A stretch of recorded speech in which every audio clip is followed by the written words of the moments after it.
Okay, so we're going to talk on Ephesians 5. And it's going to be more so on the forbidden sins. Forbidden sins for Christians. For Christians.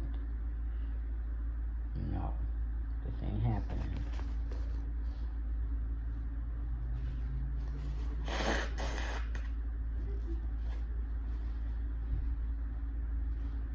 Okay, so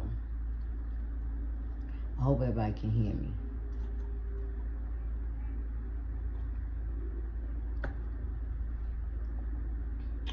And I'm going to go to, let me see if I can show y'all.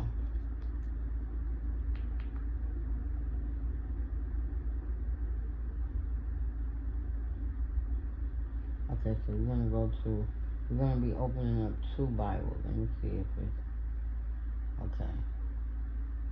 Let me close it. I don't think I can show y'all the Bible. I don't know whether y'all be able to see it, cause, okay, so right here, I'm going to be in this Bible, and I'm going to be in this Bible. Okay, so we're going to open up this Bible now. Let's go down. Oh, we'll go to this one. So we're going to open up this one. There we go. Can you see it? Alright. So we're going to go to Ephesians.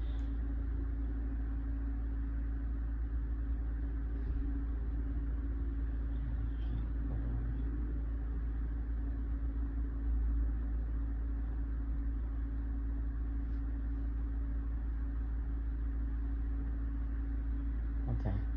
So we're going to go Ephesians. Oh, we already in Ephesians. Was it 5, right?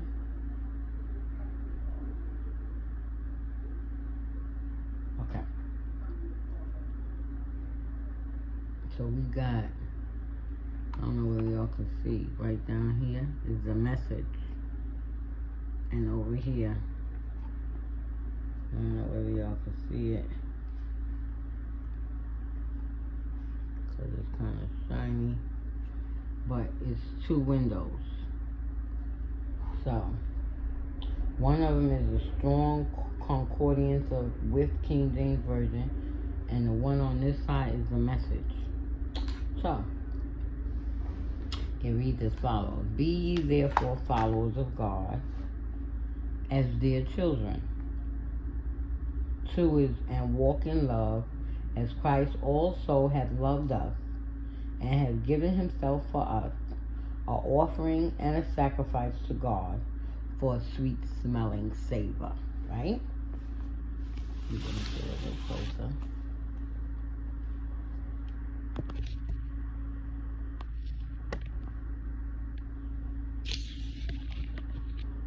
Okay, so I gotta go turn off the heat. Woo! Oh, I have nothing.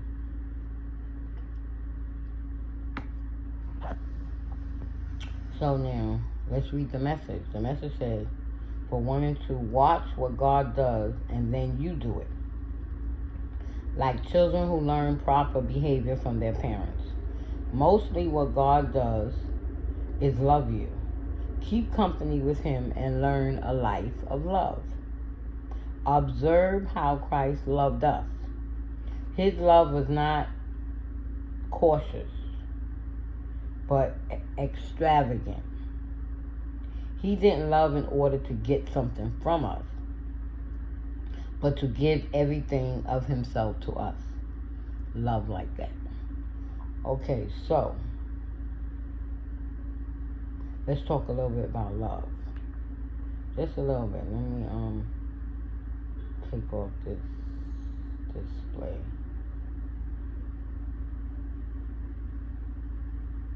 Okay, that's it. 2 minutes. Let's put it 15 minutes. Okay.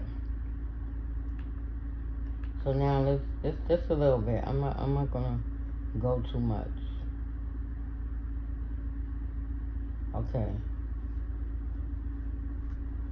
Okay, so now we're going to go to another Bible, which is also the King James Version. but the name of the Bible is Bible study. It says, the footnotes on that says, just as children imitate their parents, we should follow God's example. We should follow God's example. His great love for us led him to sacrifice himself so that we might live. Our love for others should be of the same kind. A love that goes beyond affection to self-sacrificing services. Beyond affection. See, everybody's looking for affection of love, okay? So that's for 1 and 2. So now, let's see if we can... I don't think they got that back here. No. Okay, so we're just going to go to Chrome for a second. I probably can see it. Can't see, it's too bright. Okay, so we're going to look up the word love.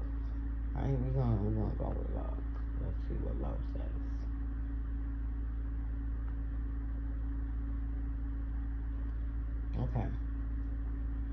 Okay, so according to Wikipedia, it say love is interpersonal. Love refers to love between human beings.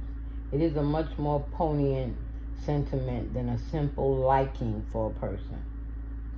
Unrequited love refers to those feelings of love that are not reciprocated. Wait a minute, let me see something. Wait a minute, I need to find out how to say that word.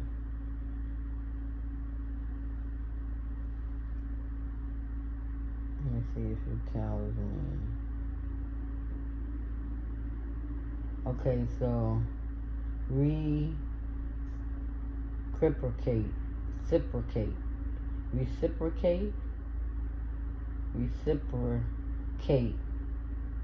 is a verb, and it is with object. Respond to a gesture or action by making a corresponding one. The favor was reciprocated.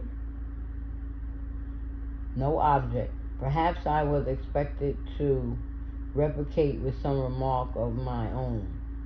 Experience the same love, liking, or affection for someone as that person does for oneself. Her passion for him was not replicated.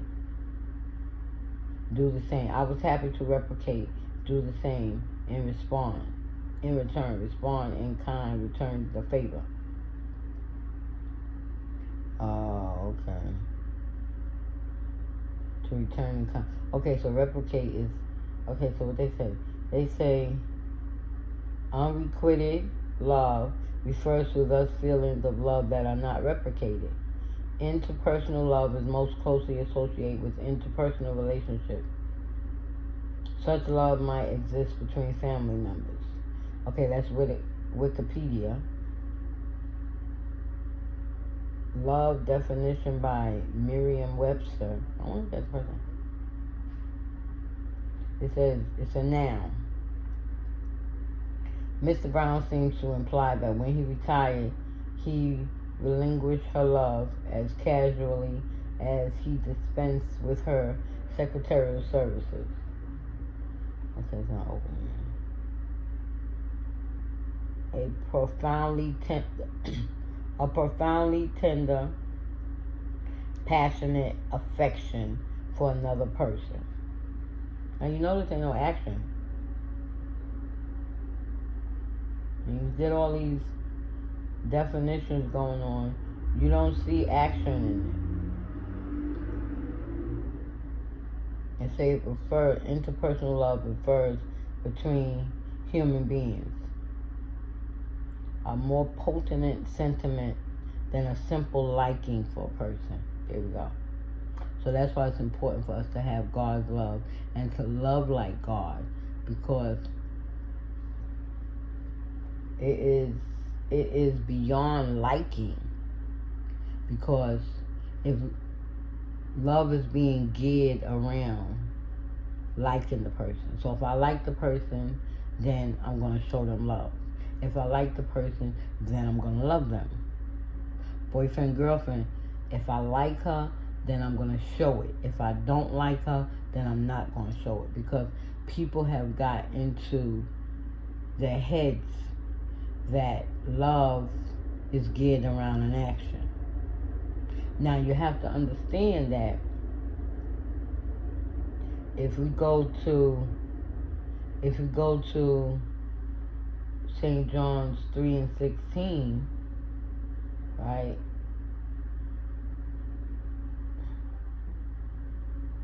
If you go to St. John's 3:16, it's going to tell us, for God so loved the world. Let's go into that for a second. John 3:16.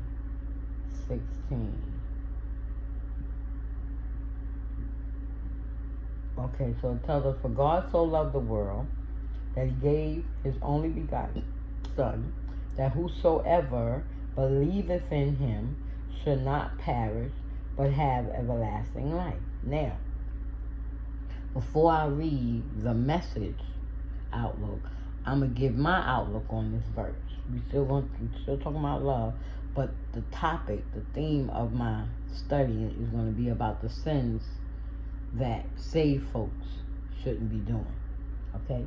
But in order for us not to do this sin, we got to have somebody in us to help us not to do it. Otherwise, we're going to do it. And if we have love for Christ, and if we're loving Christ the way that he wants us to love him, then we're not going to be able to commit these sins that is being spoken about in Ephesians, the 5th chapter. Okay. So now, God loved us.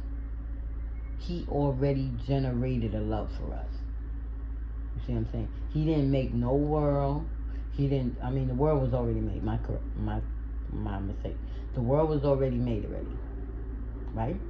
So, he showed his love for us by making us in his image. So that was Adam and Eve.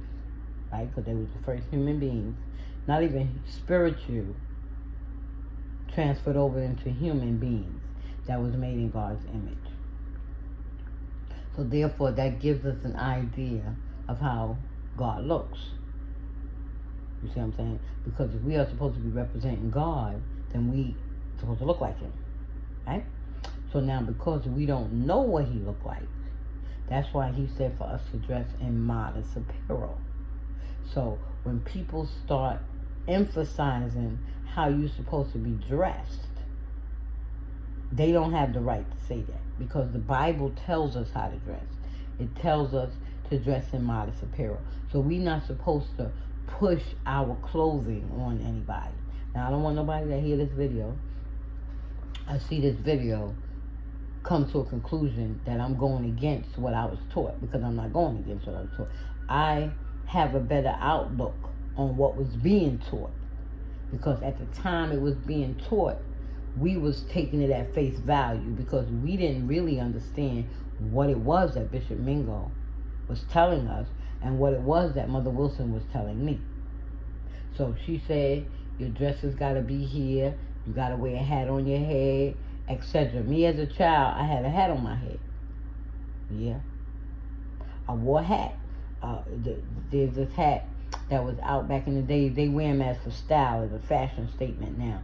But back then they was called, what was they called? I was going to say turbans, but it wasn't a turban. A tam. I think it was a tam we used to wear. A little round hat, had a little piece of thing that stuck up in the middle, and they came in all kind of colors. Now I ain't going to talk about nobody else. I'm going to talk about me, because I did wear that hat. I wore it in the summer, in the spring, in the winter, the fall come before. So let's go. I wore it in the spring, the summer, the fall, and the winter. Right? In the church. Any kind of activity that dealt with the church, within the church, around the church, I had my hat on. But when I went to school, I ain't had no hat on.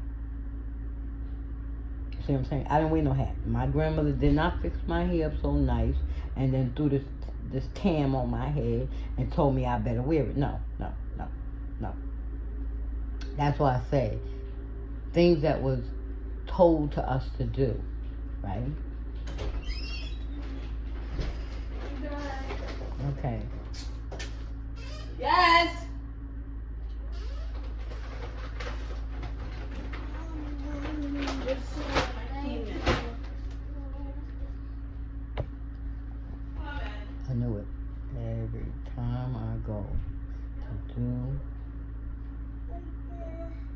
a video.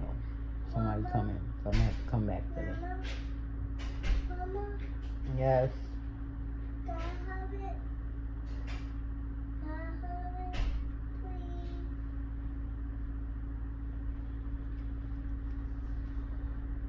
Please? This has the mom's name on it, but it says Mary Damani. I'm ready to. It might be a.